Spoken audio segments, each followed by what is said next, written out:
नमस्कार दोस्तों, स्वागत है आप सभी का सरकारी कैफ़े ऑफिशियल के यूट्यूब चैनल के ऊपर। दोस्तों, आज से एक नया सीरीज़ हम लोग स्टार्ट करने जा रहे हैं। जैसे कि आपको पता है, वर्तमान में काफ़ी सारे रेलवे की वैकेंसीज निकाली गई हैं। अभी करंट में बात करें तो एएलपी टेक्नीशियन की वैकेंसी निकाली जा चुकी है।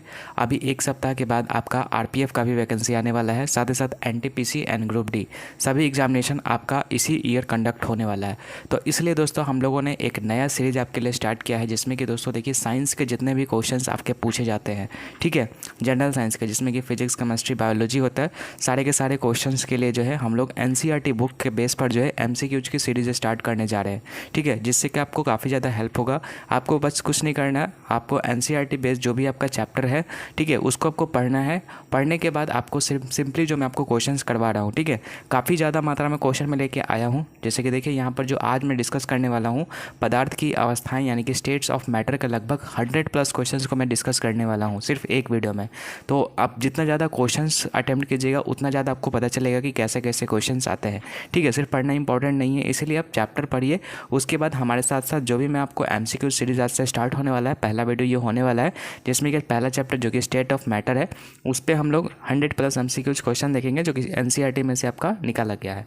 ठीक है, तो ये आपका ALP technician, NTPC, group D सभी में आपका काम करने वाला है। अभी बात करें तो टेक्नीशियन में 40 नंबर का वेटेज है दोस्तों आपका साइंस का। सो आप उस हिसाब से ही आपको मतलब कायदे से आपको इसके लिए तैयारी करनी होगी। ठीक है, एंड पिछले साल का मैंने देखा है, सारा चीज़ आपका एनसीईआरटी बेस्ड ही आता है, तो आपको टेंशन नहीं लेना है। जो भी मैं आपको चैप्टर्स करवा रहा हूँ, सिंपली आप उसको कीजिए। ठीक है, तो आज पहला मतलब वीडियो है। ठीक है, आगे भी वीडियोज़ आएंगी रेगुलर बेसिस पे। ठीक है, सिंपली आपको थ्योरी सेक्शन देख के आपको एमसीक्यूज करना है। ठीक है, एंड कोशिश मैं करूँगा कि आपको जो है एक ही वीडियो में जितना क्वेश्चंस हो सके सभी को करवाया जाए। ठीक है, मतलब ज़्यादा लेंदी ना किया जाए, शॉर्ट टू शॉर्ट में आपको सारी चीज़ अच्छे से समझा दिया जाए। ठीक है, एंड अगर आप डिमांड करोगे कि इसका पीडीएफ अगर आप चाहिए, तो आप कमेंट सेक्शन में सिंपली आप मुझे बता दीजिएगा, तो मैं इसका फ्री ऑफ कॉस्ट पीडीएफ आपको प्रोवाइड कर दूंगा, ताकि आपको रिवीजन में हेल्प हो सके। ठीक है, तो आई होप कि आपको समझ में आ गया होगा, एंड इस सेशन को आप जरूर कंटिन्यू कीजिएगा, काफ़ी ज़्यादा हेल्पफुल करेगा आपके लिए।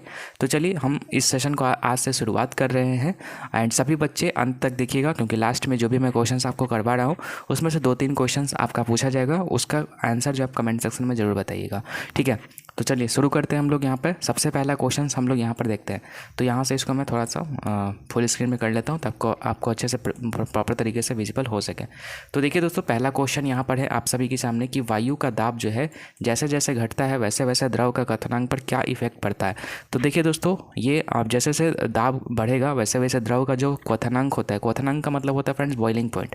ठीक है, तो जैसे जैसे आप दाब बढ़ाइएगा, वैसे वैसे आपका क्वथनांक भी जो है बढ़ेगा, और जैसे जैसे घटाइएगा, वैसे वैसे क्वथनांक भी आपका घटेगा। तो इसका सिंपल सा आंसर हो जाएगा ऑप्शन नंबर बी। अगर दाब घट रहा है तो क्वथनांक भी आपका जो घट जाएगा।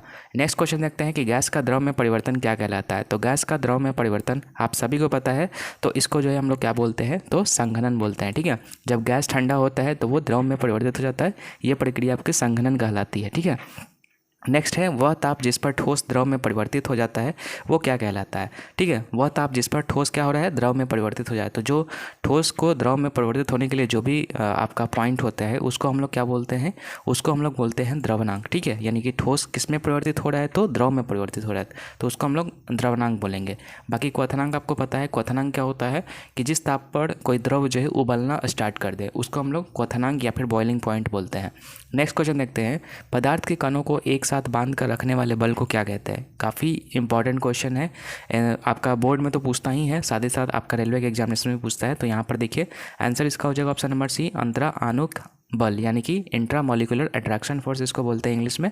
ठीक है, तो यही एक अट्रैक्शन फोर्स होता है जो कि जो भी पदार्थ होता है उसके कणों को क्या करता है, एक साथ बांध के रखता है। ठीक है, एंड ये सॉलिड में सबसे ज़्यादा होता है, यानी ठोस में सबसे ज़्यादा होता है ये आकर्षण।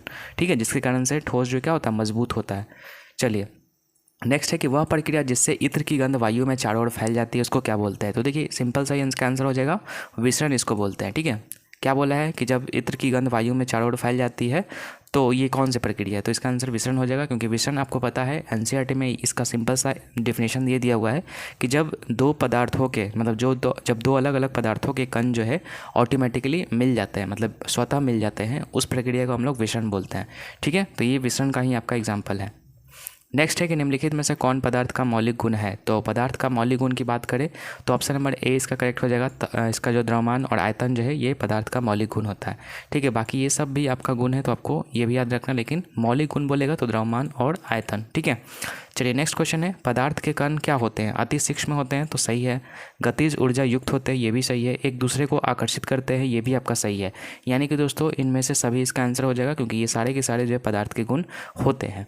नेक्स्ट है, पदार्थ की कितनी अवस्थाएं होती है। तो मूल रूप से पदार्थ की 3 अवस्थाएं होती है, ठोस, द्रव और गैस।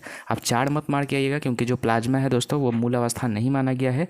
जो मूल अवस्थाएं हैं आपकी 3 ही है, ठोस, द्रव और गैस। ठीक है, तो 3 ही आप मार के आइएगा एग्जाम में भी। नेक्स्ट है कि निम्नलिखित में से कौन पदार्थ का गुण नहीं है। तो देखिए, घनत्व होता है, संपीड़ितता होता है, तरंगदैर्घ्य नहीं होता है, विसरण होता है। तो सिंपल सा सी इसका करेक्ट आंसर हो जाएगा। ये जो तरंगदैर्घ्य है ये पदार्थ का गुण नहीं है। चलिए आगे बढ़ते हैं। किसकी संपीड़ितता, संपीड़ितता का मतलब कंप्रेशन होता है। ठीक है, तो किसकी संपीड़ितता सबसे कम होती है। तो याद रखिएगा, ठोस का सबसे कम होता है, उसके बाद आपका द्रव का होता है, और सबसे ज़्यादा जो संपीड़ितता होती है वो गैस की होती है। आपने देखा होगा जो CNG गैस होती है, ठीक है, वो संपीड़ितता के कारण ही एक छोटे से सिलेंडर में काफ़ी ज़्यादा मात्रा में गैस को भर जाता है, क्योंकि उसका संपीड़ितता यानी कंप्रेशन काफ़ी हाई होता है गैस का। ठीक है, तो इस कारण से यहाँ पर क्या पूछा है, सबसे कम किसका होता है। तो ठोस का हम लोग का आंसर हो जाएगा, ऑप्शन नंबर ए इसका करेक्ट हो जाएगा। ठीक है, चलिए नेक्स्ट है, निम्नलिखित में से किसका घनत्व सबसे अधिक होता है। तो सबसे अधिक घनत्व आपको पता होना चाहिए ठोस का होता है, क्योंकि इसमें क्या होता है कि जो भी कण होते हैं, ठीक है, वो काफ़ी नज़दीक और सटे हुए होते हैं, और उनके बीच में आकर्षण बल जो कि अंतरा आणविक आकर्षण बल होता है काफ़ी मजबूत होता है। ठीक है, जिसके कारण से इसका घनत्व भी सबसे अधिक होता है। उसके बाद आपका द्रव का होता है और उसके बाद गैस का होता है। गैस का घनत्व सबसे कम होता है, याद रखिएगा। नेक्स्ट है, किसी ठोस पदार्थ का सीधे वाष्प में परिवर्तन क्या कहलाता है। बोला है कि ठोस जब वाष्प में परिवर्तित होता है बिना द्रव में परिवर्तित हुए तो उसको क्या बोलते हैं। तो उसको ऊर्ध्वपातन बोलते हैं। वही फ्रेंड्स यहाँ पर उल्टा क्वेश्चन भी आ सकता है कि यहाँ पर गैस का सीधे ठोस में बदलने की प्रक्रिया क्या कहलाती है। तो गैस अगर सीधे ठोस में परिवर्तित हो रहा है तो उसको हम लोग निक्षेपण बोलते हैं। क्या बोलते हैं, निक्षेपण बोलते हैं। लेकिन वही ठोस पदार्थ अगर वाष्प में परिवर्तित हो रहा है तो उसको ऊर्ध्वपातन बोलते हैं। इसका सिंपल सा एक एग्जाम्पल आपने देखा होगा, कपूर। ठीक है, कपूर को आप खुले वातावरण में छोड़ दीजिए, वो क्या हो जाएगा, पहले तो ठोस अवस्था में रहता है, सॉलिड में रहता है, उसको छोड़ दीजिएगा, कुछ देर के बाद वो गैस में बदल जाता है। ठीक है, तो ये आपका ऊर्ध्वपातन का ही एग्जाम्पल है। नेक्स्ट है कि वाष्पन की प्रक्रिया से क्या उत्पन्न होती है। तो वाष्पन की प्रक्रिया से आपको पता होना चाहिए ठंडक उत्पन्न होती है। एंड इसका एग्जाम्पल है फ्रेंड, जब आप परफ्यूम को अपने हाथों पर स्प्रे करते हैं तो क्या होता है, वहाँ पर ठंडक उत्पन्न होती है। ये वाष्पन का ही प्रक्रिया का उदाहरण है आपका। ठीक है, नेक्स्ट है कि 100 डिग्री सेल्सियस ताप का केल्विन में मान क्या होता है। तो देखिए, आपको पता होना चाहिए कि 0 डिग्री सेल्सियस किसके बराबर होता है। तो 0 डिग्री सेल्सियस जो होता है वो 273 केल्विन के बराबर होता है। ठीक है, तो यहाँ पर बोला कि 100 डिग्री सेल्सियस किसके बराबर होगा। तो 273 के आसपास होगा। तो 273 प्लस में 100 कर देंगे यहाँ पर, तो 373 हो जाएगा। ठीक है, एंड पॉइंट में 15 भी होता है, तो याद रखिएगा। तो इसका आंसर हो जाएगा 373.15। बेसिक से याद रखिएगा कि 0 डिग्री जो सेल्सियस होता है वो 273 केल्विन के बराबर होता है। ठीक है, तो सिंपल सा इसका 373.15 हो जाएगा। 100 डिग्री इसमें ऐड कर दिया हम लोगों ने। ठीक है, नेक्स्ट है कि किसी पदार्थ का केल्विन जो है ताप यहाँ पर दिया हुआ है केल्विन में 673.158। तो यहाँ पर सेल्सियस में उसको चेंज करना है। तो सिंपल से हम इसमें 200 माइनस कर देंगे, 273। ठीक है, क्योंकि 0 डिग्री सेल्सियस में 273.15 केल्विन होता है। तो सिंपल सा इसको माइनस कर देंगे तो हमारा आंसर आ जाएगा फ्रेंड्स 400। ठीक है, ऑप्शन नंबर डी इसका करेक्ट हो जाएगा। 400 सेल्सियस हो जाएगा ये इतना केल्विन का मान। चलिए नेक्स्ट है, सौर मंडल में प्लाज्मा अवस्था की उत्पत्ति का कारण क्या है। तो देखिए, प्लाज्मा कहाँ पर उत्पन्न होगा, जहाँ पर सबसे ज़्यादा ताप रहेगा। ठीक है, तो वहीं पर आपका जो है ये प्लाज्मा अवस्था जो है उत्पत्ति होगी। तो यहाँ पर सिंपल से याद रखिएगा आप इसका आंसर कि उच्च ताप के कारण जो है सौर मंडल में प्लाज्मा उत्पत्ति होता है। ठीक है, नेक्स्ट है यहाँ पर गर्म करने पर गैस का आयतन क्या होता है।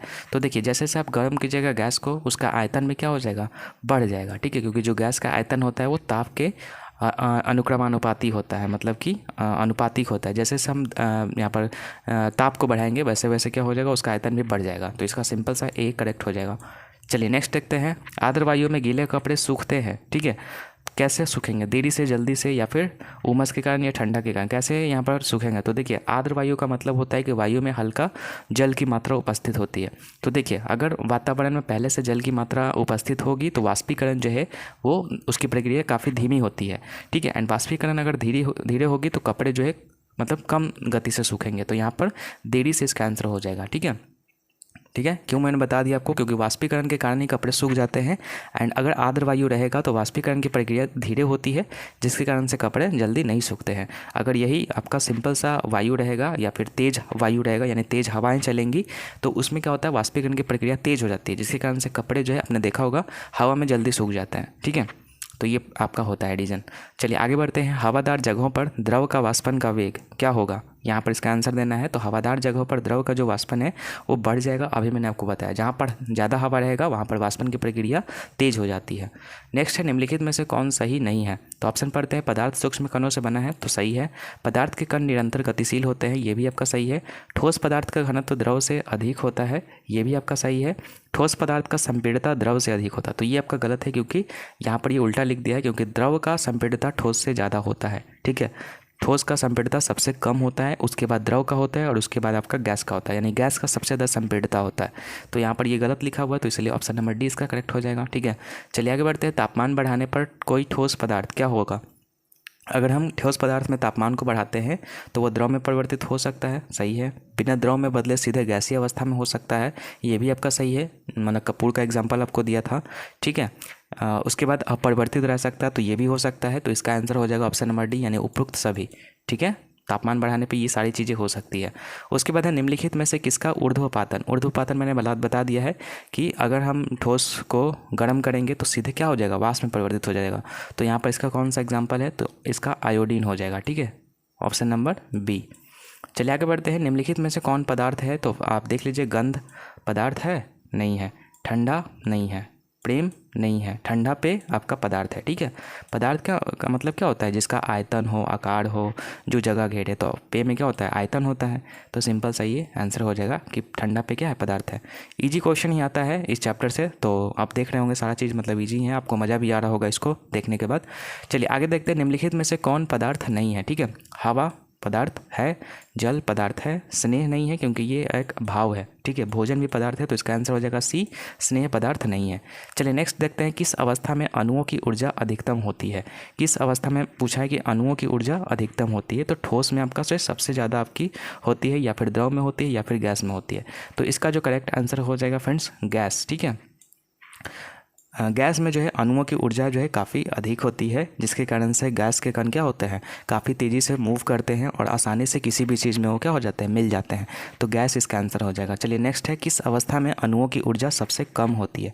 तो सबसे कम किस में हो जाएगा, जब गैस में सबसे ज़्यादा है तो ठोस में आपका सबसे कम हो जाएगा, है कि नहीं। चलिए आगे बढ़ते हैं। निम्नलिखित में से द्रव में कौन अनिश्चित है। ठीक है, द्रव में कौन अनिश्चित है, यानी कि यहाँ पर देखिए घनत्व होता है उसमें। ठीक है, आकार अनिश्चित होता है, सही जवाब है। आयतन भी अनिश्चित होता है फ्रेंड्स। ठीक है, सॉरी, द्रव बोला है तो द्रव में आकार अनिश्चित होता है। गैस बोलता है तो उसमें आकार और आयतन दोनों अनिश्चित हो जाता है। तो अगर अनिश्चित बोला है तो आकार इसका करेक्ट हो जाएगा, क्योंकि द्रव में क्या होता है, आकार अनिश्चित होता है और आयतन निश्चित होता है। ठीक है, तो इसका सिंपल सा आंसर हो जाएगा ऑप्शन नंबर बी, याद रखिएगा।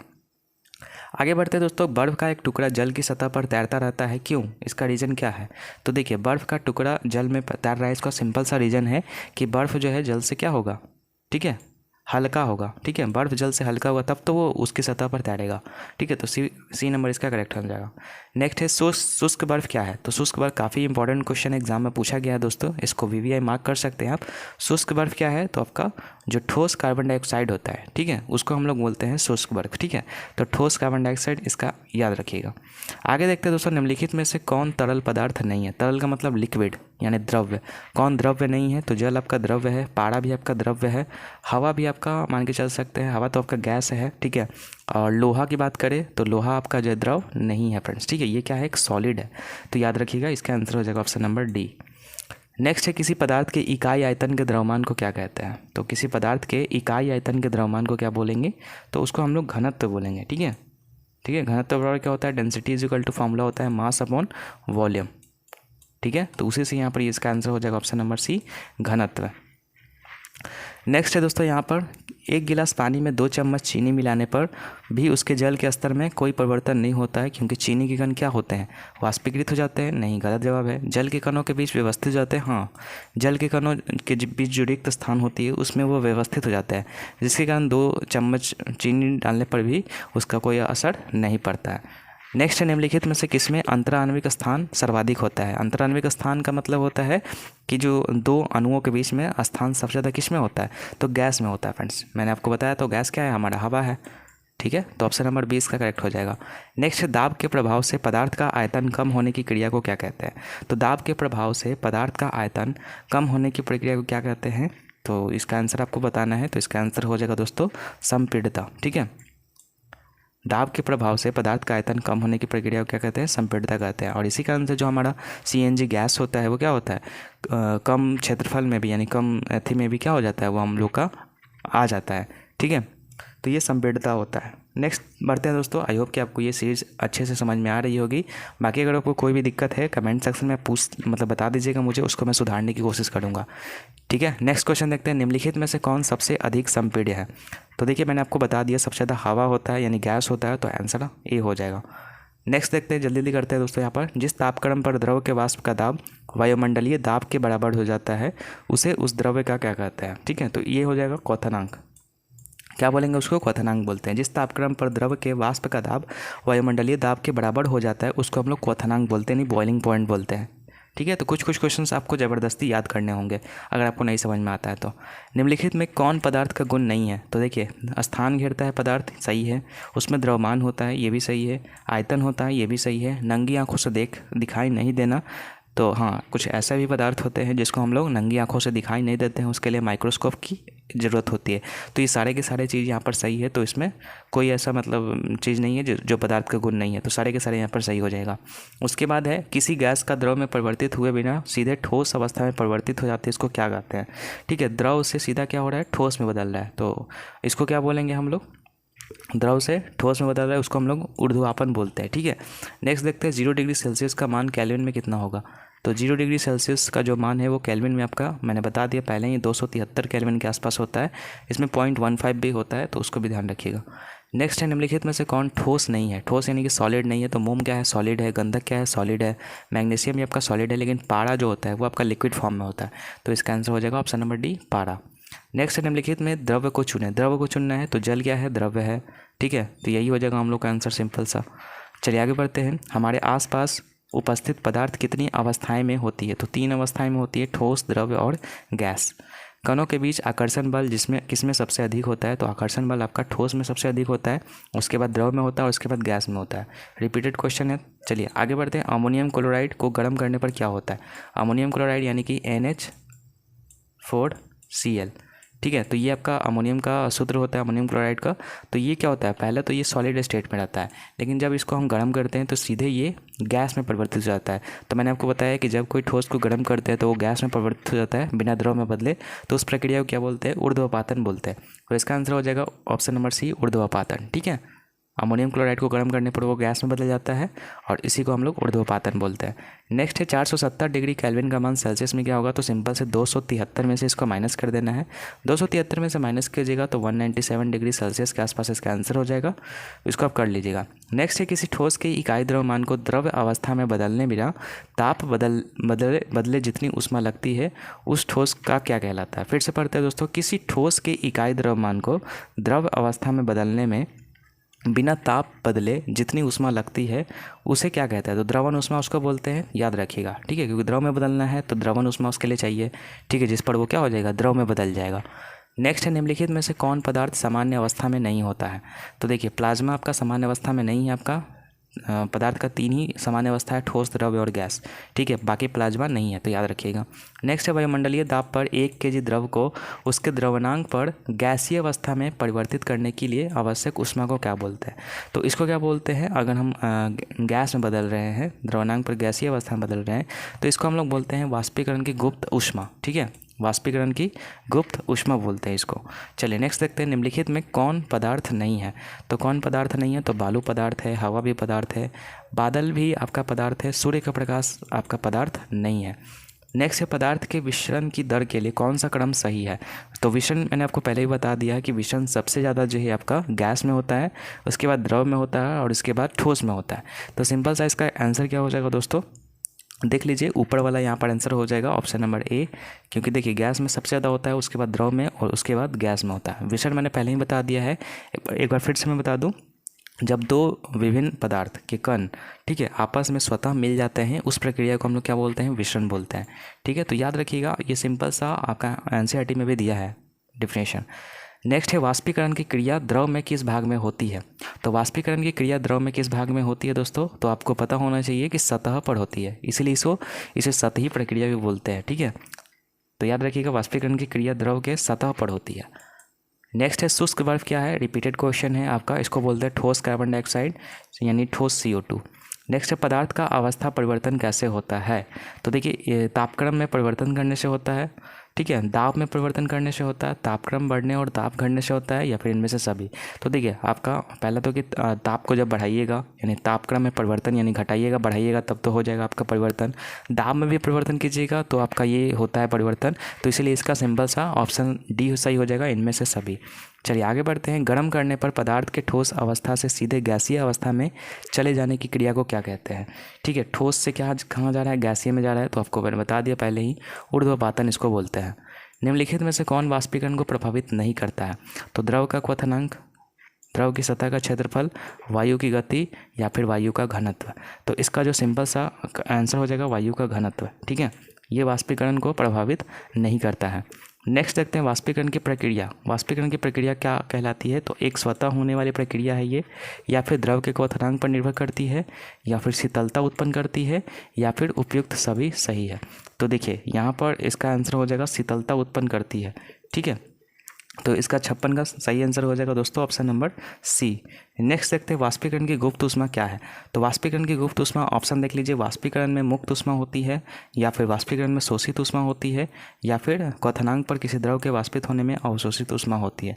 तो इसका करेक्ट आंसर हो जाएगा फ्रेंड्स, क्वथनांक पर किसी द्रव के वाष्पित होने में अवशोषित ऊष्मा होती है, उसी को हम लोग बोलते हैं वाष्पीकरण की गुप्त ऊष्मा। ठीक है, नेक्स्ट है वायुमंडल में उपस्थित गैसों में वाष्प कौन है। ठीक है, तो वायुमंडल में उपस्थित गैसों में वाष्प कौन सा है, तो आपको पता होना चाहिए कौन सा है। इसका आंसर आप मुझे कमेंट सेक्शन में बताइएगा। ठीक है, इजी क्वेश्चन है, आप लोग बता दीजिएगा। नेक्स्ट देखते हैं प्लाज्मा क्या है। तो प्लाज्मा क्या है, तो प्लाज्मा भी क्या है, पदार्थ की एक चौथी अवस्था है। ठीक है, जो कि मतलब उसमें बताया जा रहा है कि उसमें ताप अधिक होता है, मतलब उसमें जो गति है, मतलब उसके जो कण है उसकी जो गति है काफ़ी तेज होगी, क्योंकि वो जो है अत्यधिक ताप वाले क्षेत्र में पाया जाएगा। ठीक है, तो याद रखिएगा। नेक्स्ट है हाइड्रोजन सल्फाइड गैस की गंध दूर से ही महसूस होती है, ऐसा किस क्रिया के कारण होता है। तो मैंने आपको बता दिया है कि गंध वाला जहाँ पर भी क्वेश्चन आप देखें विसरण आप टिक कर दीजिएगा, विसरण की प्रक्रिया के कारण यहाँ पर ये होता है। नेक्स्ट है कि निम्नलिखित में से कौन सही नहीं है। ऑप्शन है ठोस पदार्थ के कणों की गतिज ऊर्जा न्यूनतम होती है। तो क्या ठोस पदार्थ में गतिज ऊर्जा न्यूनतम होती है, गलत है यहाँ पे। ठीक है, नेक्स्ट है द्रव तरल होते हैं किंतु ठोस दृढ़ होते हैं। तो ये भी ये सही है आपका। वाष्पीकरण की क्रिया द्रव की सतह के अंदर होती है। ठीक है, वाष्पीकरण की क्रिया क्या द्रव की सतह के अंदर होती है कि सतह के ऊपर होती है, सतह के ऊपर होती है। तो ये आपका गलत जवाब है, तो इसीलिए हमारा ये क्या हो जाएगा, ऑप्शन नंबर सी ही इसका सही हो जाएगा। ठीक है, चलिए नेक्स्ट बढ़ते हैं। निम्नलिखित में से कौन जो है ऊर्ध्वपातित नहीं होता है। ऊर्ध्वपातित का मतलब कौन सा, मतलब उसको रख देने पे वो मतलब कि क्या होता है, गैस में परिवर्तित नहीं होता है। तो इसका सिंपल सा आंसर हो जाएगा गंधक। ठीक है, बाकी आयोडी मैंने बता दिया है, नौसादर। ठीक है, नौसादर वही अमोनियम क्लोराइड को ही बोला जाता है नौसादर, और कपूर। ठीक है, तो ये सब क्या होता है, ऊर्ध्वपातित हो जाता है, लेकिन गंधक नहीं होता है। तो गंधक इसका आंसर हो जाएगा दोस्तों। चलिए आगे बढ़ते हैं। नेफ्थलीन की गोली कुछ समय बाद बिना कोई अवशेष छोड़े गायब हो जाती है, ऐसा किस प्रक्रिया के द्वारा होती है। तो ऊर्ध्वपातन के द्वारा होती है। ठीक है, नेक्स्ट है खाना बनाने वाली गैस की गंध किसी यौगिक की उपस्थिति के कारण होती है। ठीक है, तो आपको पता होना चाहिए कि इसमें क्या होता है। तो ये भी आपका सिंपल सा है। तो 64 नंबर का भी क्वेश्चन का आंसर आप मुझे बताइएगा, ऑप्शन आप सभी के सामने है, इसका आंसर आप मुझे कमेंट सेक्शन में बताइएगा। नेक्स्ट है वाष्पीकरण की क्रिया से क्या होती है।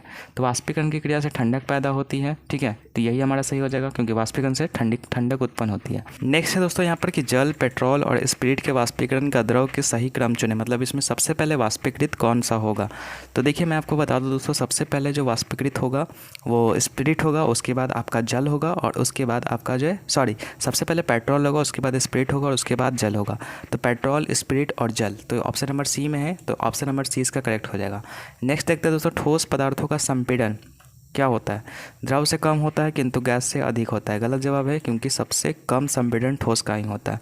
द्रव से अधिक होता है किंतु गैस से कम होता है, ये भी आपका गलत है। द्रव से अधिक नहीं होता है, द्रव से कम होता है। नेक्स्ट है द्रव और गैस दोनों से अधिक होता है, ये भी आपका गलत है, क्योंकि द्रव और गैस से कम होता है। तो द्रव और गैस से कम होता है, तो ऑप्शन नंबर डी इसका करेक्ट हो जाएगा। नेक्स्ट है सही कथन को चुनें। द्रव के गैस की अपेक्षा आसानी से संपीड़ित किया जा सकता है। ठीक है, तो गलत है, क्योंकि द्रव की को गैस की अपेक्षा आसानी से संपीड़ित नहीं किया जा सकता। सबसे आसानी से गैस को किया जा सकता है, उसके बाद द्रव को किया जा सकता है। ठीक है, नेक्स्ट है गैसों का विसरण नहीं होता है किंतु द्रवों का विसरण होता है। तो गलत है, द्रव का भी विसरण होता है, गैस का भी विसरण, द्रव का भी विसरण होता है, गैस का भी विसरण होता है फ्रेंड्स। ठीक है, नेक्स्ट है ठोस पदार्थों की आकृति और उसके आयतन निश्चित होते हैं, ये भी आपका सही है। नेक्स्ट है गैसों के कणों के बीच का अंतरा आणविक बल ठोस या द्रव की तुलना में कम होती है। ठीक है, तो गलत है दोस्तों यहाँ पर। ठीक है, क्योंकि द्रव की तुलना में यहाँ पर जो है ज़्यादा होती है अंतरा आणविक बल। तो हमें इसमें चुनना था दोस्तों कि सही कथन कौन सा, तो सही हमारा मात्र सी ही था, तो सी नंबर हमारा इसका आंसर हो जाएगा दोस्तों। ठीक है, नेक्स्ट है पदार्थ के कणों के बीच उपस्थिति आकर्षण बल को क्या कहते हैं। मतलब जो आकर्षण बल उपस्थित होता है पदार्थ के कणों के बीच में, उसको क्या बोलते हैं, तो अंतरा आणविक आकर्षण बल बोलते हैं, यानी कि ऑप्शन नंबर 20 का सही हो जाएगा। नेक्स्ट है प्लाज्मा पदार्थ की कौन सी अवस्था है, तो प्लाज्मा पदार्थ की चतुर्थ अवस्था है, चौथी अवस्था है। नेक्स्ट सिलेंडर में भरा हुआ द्रवित पेट्रोलियम गैस एलपीजी क्या है, तो एलपीजी एक प्रकार का द्रव्य होता है फ्रेंड्स। ठीक है, तो 71 का इसका सही आंसर हो जाएगा आपका ऑप्शन नंबर ए। ठीक है, नेक्स्ट है किसी खोलते हुए द्रव का तापक्रम। ठीक है, तो 72 बोल रहा है किसी खोलते हुए द्रव का तापक्रम क्या हो जाएगा। ठीक है, तो इसका आंसर हो जाएगा फ्रेंड्स ऑप्शन नंबर ए, स्थिर रहता है। ठीक है, खोलते हुए द्रव का तापमान स्थिर रहता है। उसके बाद है किसी ठोस पदार्थ का द्रव्यनांक उसके द्रव रूप का क्या होता है। ठीक है, किसी ठोस पदार्थ का द्रव्यनांक जो है उसके द्रव रूप का क्या हो जाता है, तो इसका आंसर हो जाएगा फ्रेंड्स हमारा ऑप्शन नंबर बी, यानी कि हिमांक होता है। ठीक है, नेक्स्ट है निम्नलिखित में से कौन जो है कपड़ा गर्मियों के समय में सबसे अधिक आरामदेह होता है, तो आपका सूती कपड़ा जो है सबसे आरामदायक होता है गर्मियों में। नेक्स्ट है वाष्पीकरण की क्रिया जो है किस तापक्रम पर होती है वाष्पीकरण की प्रक्रिया, तो वाष्पीकरण की जो प्रक्रिया होती है फ्रेंड्स हमेशा आपकी होती है सामान्य तापक्रम पे। ठीक है, नेक्स्ट है निम्न में कौन ठोस पदार्थ का गुण नहीं है, तो ठोस पदार्थ का गुण क्या है, पढ़ते हैं यहाँ पर। ऑप्शन नंबर ए है यहाँ पर दृढ़ता। ठीक है, ये ऑप्शन गलती लग रहा है, कम संपीड़ितता होती है ठोस पदार्थ का, ये सही है फ्रेंड्स। ठीक है, बहाव होता है उसमें, नहीं होता है। ठीक है, बहाव कहाँ से होता है, ठोस में बहाव नहीं होता है, लिक्विड में होता है। ठीक है, तो ये नहीं होता है, तो हमारा यही हमारा सही हो जाएगा, क्योंकि बहाव उसमें नहीं होता है। ठीक है, नेक्स्ट है किसी द्रव पदार्थ का वाष्पीकरण तेज होने के लिए निम्नलिखित में से किस में रखेंगे। ठीक है, द्रव पदार्थ का वाष्पीकरण तेज करने के लिए, ठीक है, मैं आपको बताया जैसा कि वाष्पीकरण किस पे डिपेंड करता है, सतही प्रक्रिया ही है, तो जितना ज़्यादा इसका एरिया रहेगा उतना ज़्यादा तेज़ी से वो वाष्पीकृत होगा। तो देखिए बोतल में रखेंगे तो उसका एरिया कम होता है, गिलास में उससे थोड़ा ज़्यादा होता है, थाली में उससे भी ज़्यादा होता है, फ्रिज तो भाई बंद ही होता है। तो सबसे ज़्यादा बोला है किस में होगा, तो थाली में होगा। ठीक है, थाली में रखेंगे उसका एरिया बढ़ जाएगा, एरिया बढ़ने के कारण वाष्पीकृत वो तेज़ी से होगा। चलिए आगे बढ़ते हैं 78 नंबर। अब हम लोग लास्ट क्वेश्चन की तरफ पहुंच चुके हैं। बोला है गैस से द्रव अवस्था में परिवर्तित होने की क्रिया क्या कहलाती है, तो आप संघनन इसको मार सकते हैं फ्रेंड्स। ठीक है, तो गैस से द्रव में क्या हो रहा है, परिवर्तित हो रहा है, तो इसको हम लोग संघनन बोलते हैं। ठीक है, जैसे क्या होता है, गैस अगर ठंडा होता है तो वो द्रव में परिवर्तित हो जाता है, उसी को हम लोग संघनन बोलते हैं। नेक्स्ट है निम्नलिखित में से कौन द्रव का गुण नहीं है, तो द्रव का गुण नहीं है तो निश्चित आयतन होता है, तो ये बिल्कुल सही है। अनिश्चित आकृति होता है, ये भी सही है। बहाव का अभाव होता है, नहीं ये गलत है, बहाव उसमें होता है द्रव में, ठोस में नहीं होता है। तो ठोस से अधिक संपीड़ित होता है, ये भी आपका सही है। ठीक है, ठोस से अधिक संपीड़ित होता है। नेक्स्ट है भोजन की गंध किस क्रिया के द्वारा महसूस होती है, तो विषण के द्वारा महसूस होती है। नेक्स्ट है बर्तन के प्रति इकाई क्षेत्रफल पर गैसों के कणों द्वारा आरोपित बल को क्या बोलते हैं, तो इसको बोलते हैं गैस का दाब। ठीक है, ऑप्शन नंबर ए करेक्ट हो जाएगा। नेक्स्ट है वायुमंडलीय दाब कितने पास्कल के बराबर होता है, तो वायुमंडलीय दाब जो है 1 लाख के आसपास इसका मान होता है। ठीक है, वायुमंडलीय दाब 1 लाख पास्कल के आसपास होता है। नेक्स्ट है वायुमंडलीय दाब पर 1 kg ठोस को उसके गलनांक पर द्रव बदलने के लिए आवश्यक ऊर्जा को क्या बोलते हैं, तो इसका आंसर हो जाएगा फ्रेंड्स हमारा ऑप्शन नंबर ए, यानी कि संगलन की गुप्त ऊष्मा। ठीक है, यहाँ पर गलनांक पर बोला है तो इसलिए संगलन की गुप्त ऊष्मा हो जाएगा। नेक्स्ट है 84 निम्नलिखित में से कौन ऊर्ध्वपातित होता है, ऊर्ध्वपातित का मतलब ठोस से डायरेक्ट गैस में, तो ठोस से डायरेक्ट गैस में कौन बदलेगा, तो शुष्क बर्फ इसमें से। ठीक है, ऑप्शन नंबर सी इसका करेक्ट हो जाएगा। नेक्स्ट है शुष्क बर्फ क्या होता है, तो ठोस CO2 होता है। गैस के कणों द्वारा बर्तन पर आरोपित बल को क्या बोलते हैं, तो 86 का यहाँ पर करेक्ट आंसर हो जाएगा friends option number A, gas का दाब इसको बोलते हैं। नेक्स्ट निम्नलिखित में द्रव में कौन निश्चित होता है, तो द्रव में आकार निश्चित होता है, नहीं होता है। वेग निश्चित होता है, ठीक है, वेग निश्चित होता है कि नहीं, नहीं होता है। घनत्व भी आपका निश्चित नहीं होता है। आयतन आपका निश्चित होता है। ठीक है, तो ऑप्शन नंबर डी इसका सही हो जाएगा। नेक्स्ट है 10 डिग्री तापक्रम किसके बराबर होगा, तो 10 डिग्री में आप 273 केल्विन ऐड कर दीजिए तो हो जाएगा 283 केल्विन, तो 283 केल्विन इसका आंसर हो जाएगा। नेक्स्ट है जब वाष्प संघनित होता है तब क्या हो जाता है, ठीक है। ऑप्शन नंबर यहाँ पर ऑप्शन देख लीजिए, बोला है जब वाष्प संघनित होता है, वाष्प यानी संघनित का मतलब क्या होता है कि जो भी यहाँ पर वाष्प संघनित होता है, ऑप्शन आप सभी के सामने है, तो इसका जो करेक्ट आंसर क्या हो जाएगा, तो इसका करेक्ट आंसर हो जाएगा डी, ठीक है। उसका ताप जो क्या हो जाता है, घट जाता है, यानी कि वो ठंडा हो जाता है, ठंडा होने के कारण क्या हो जाएगा, वो आपका द्रव में परिवर्तित हो जाता है, ठीक है। नेक्स्ट है सही कथन को चुनना है, तो बोला है पदार्थ पंच तत्वों से मिलकर बना है, तो जी हाँ बिल्कुल सही है। पंच तत्व कौन सा है, तो हवा है, पृथ्वी है, अग्नि है, आकाश है, ये सब होता है, ठीक है। उसके बाद है पदार्थ के कणों के बीच कोई रिक्त स्थान नहीं होता है, ठीक है। तो यहाँ पर ये गलत चीज़ है, ठीक है, क्योंकि पदार्थ के कणों के बीच में जो है आपका रिक्त स्थान होता है। उसके बाद है पदार्थ कणों से बना होता है, ये भी सही है, पदार्थ के कणों के बीच कोई विकर्षण नहीं होता है, तो ये भी आपका गलत है दोस्तों, ठीक है। तो 90 का यहाँ पर जो सही आंसर हो जाएगा फ्रेंड्स, यहाँ पर 2 ऑप्शन गलत है, तो ये आपका हो जाएगा, ठीक है।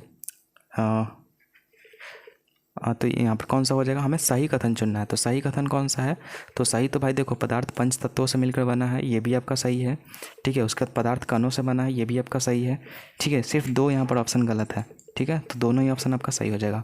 नेक्स्ट है कौन सा कथन सही नहीं है, तो कौन सा कथन सही नहीं है, तो ठोस के कण स्थिर होते हैं, द्रव के गतिशील होते हैं, क्या ये सही है, ठीक है। या फिर वाष्पीकरण में से गर्मी पैदा होती है, ये सही है, तो ये तो आपका गलत है दोस्तों। तो हमें यही बताना है कि कौन सा कथन सही नहीं है, तो वाष्पीकरण से गर्मी नहीं ठंडक पैदा होती है, तो इसलिए ऑप्शन नंबर 20 का करेक्ट हो जाएगा।